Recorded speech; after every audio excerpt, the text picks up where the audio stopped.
Hi friends, నేను మీ బ్రహ్మయ్య తమ్మిర్చి. చూడండి friends, ఏంటంటే క్రిస్మస్ నెల అంటేనే సర్వసాధారణంగా డిసెంబర్ అని చెప్తారు. డిసెంబర్ నెల మొత్తాన్ని క్రిస్మస్ నెలగా అంటారు. ఈ డిసెంబర్ నెలలో ప్రతి చర్చి కూడా చాలా సుందరవనంగా తీర్చిదిద్దడంలో ఒకరిని మించి ఒకరు పోటీ పడుతుంటారు. అందులో భాగంగా ఈరోజు మా చర్చి యొక్క విశిష్టతను అయితే మీకు తెలియజేస్తున్నాను. ఇది మా గ్రామంలోనే మేము వెళ్ళే చర్చిది, బెతస్తా ప్రార్థనా మందిరం. దాని యొక్క పూర్తి వివరాలు మీకు పూర్తిగా చూపిస్తాను. చూడండి, రోడ్డుకి ఆనుకుని ఉంటుంది, లోపలికి వెళ్ళే మార్గం ఇది. ఈ చర్చి స్థానంలో గతంలో ఇక్కడ పెంకులతో కూడిన చర్చ్ ఉండేది. దాన్ని కొలాబ్ చేసి రీమోడలింగ్ మళ్ళీ రీకన్స్ట్రక్షన్ చేశారు.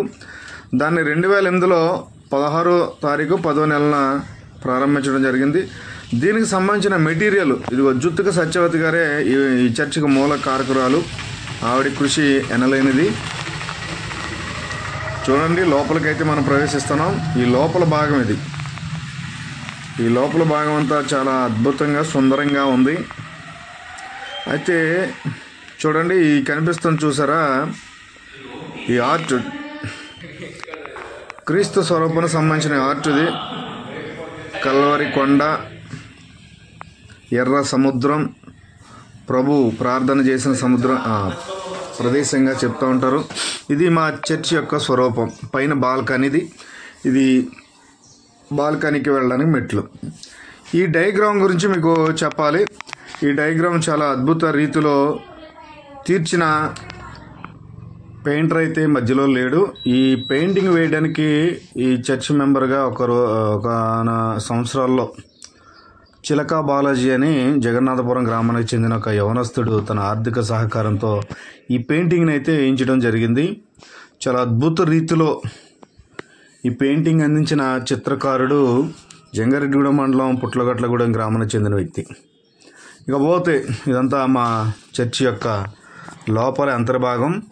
పైన బాల్కనీ. ఇది ఉత్తరముఖంగా ఉన్నటువంటి గుమ్మం. ఉత్తరముఖంగా వచ్చేటటువంటి జనాలకి వచ్చే డోర్ ఇది.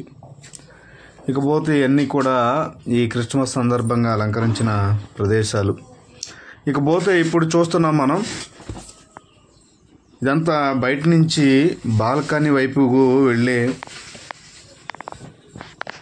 మార్గం. ఇవి బాల్కనీకి వెళ్ళడానికి స్టెప్స్. ఎందుకంటే సాధారణంగా కింద 200 నుంచి 250 మంది పడుతూ ఉంటారు. బాల్కనీలో మరొక 100 మంది పడుతూ ఉంటారు.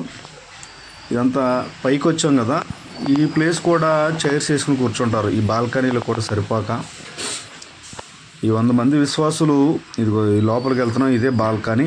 ఈ బాల్కనీలో 100 మంది కూర్చుంటారు. ఈ 100 మంది కింద ఒక 250 మంది.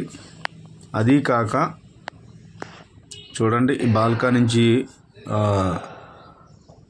బలిపీఠం యొక్క స్వరూపం అన్నమాట. ఇది బాల్కనీలోని సెల్ఫ్లో వగేరా అంటే వంట సామాగ్రి, చర్చిలో భోజనాలు పెట్టినప్పుడల్లా ప్లేట్లు, ఆ చైర్స్ కూడా ఈ స్థలదాత అయినటువంటి వంకదారి కుబోర్రావు గారు సహకారంతో ఇచ్చారు.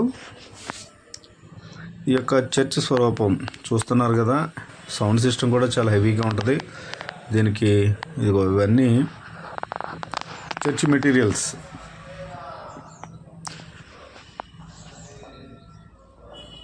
ఈ చర్చ్కి ఒక్కొక్కటి ఒక్కొక్క ప్రాధాన్యత కలిగి ఉన్నది. ఎందుకంటే ఒక్కొక్క దాత ఒక్కొక్క రకమైనటువంటి ఐటమ్ ఇవ్వడం. కొంతమంది ఫ్యాన్లు, కొంతమంది ఇగో టైల్స్ అన్నీ సంఘ పెద్దలు వేయించిన విషయాలు. ఇది పైకి ఫ్లోర్ అంటే చర్చి పై భాగానికి వెళ్ళే స్టెప్స్ ఇవి.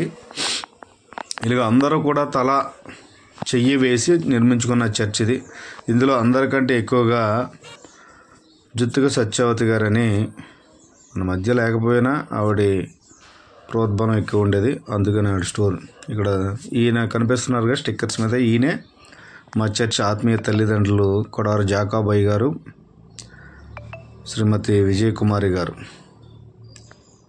ఈ డస్ కూడా సత్యవతి గారి యొక్క కుమార్తె. తోట లక్ష్మి గారని ఆవిడ చేయించింది.